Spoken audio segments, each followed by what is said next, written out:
Like, free agency in baseball, I always get excited to see what's going to happen. And I'm not that excited with the Phillies so far for 2009. What are your thoughts with what they've done? Well, I don't think any of them. I don't think any of them individually are terrible. But what I see is an overview here, and you just said they're happy with the roster. I don't think they can be happy with the roster. I think they're happy within the budgetary constraints of sort of, hey, we're good enough to contend again.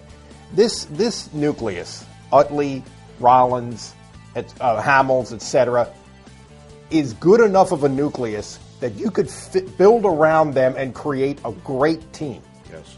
I think the Phillies management thinks because we won the World Series last year, we don't have to try to be great. They're not a great team, and the opportunity to be a great team is there, and they're not taking it. It seems like they're missing the call for that, and it's that close. This could be a dynasty with these young guys they have right now for a while. And or in a few years, if they have to trade Howard because that contract's going to be too large, that you can get some really good young players to still complement Utley and Rollins and Hamels, possibly Myers if he's there, and these young pitchers. But they're not doing it. Ibanez was the big signing. There's been lots of articles about it. Paula Wolf wrote one. She actually mentioned me, but didn't really mention all the details why I didn't like the move. If you're going to mention I don't like it, put down why. All right. 36 years old, will be 37 in June.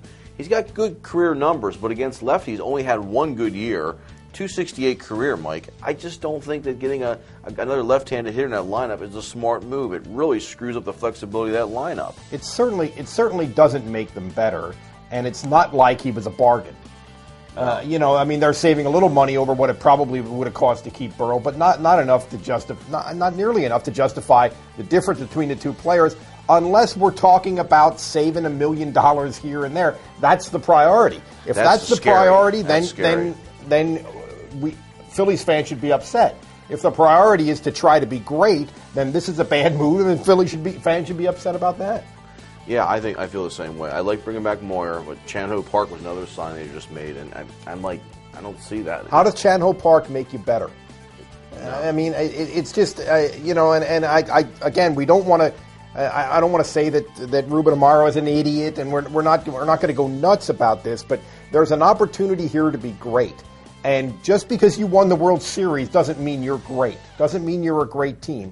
And they're not taking that opportunity, in my view. And the Mets have gone out and really solidified that bullpen, which was a weak area. They're going to have that 8th inning, 9th inning thing that the Phillies had with Madsen and Brad Lidge, yeah. And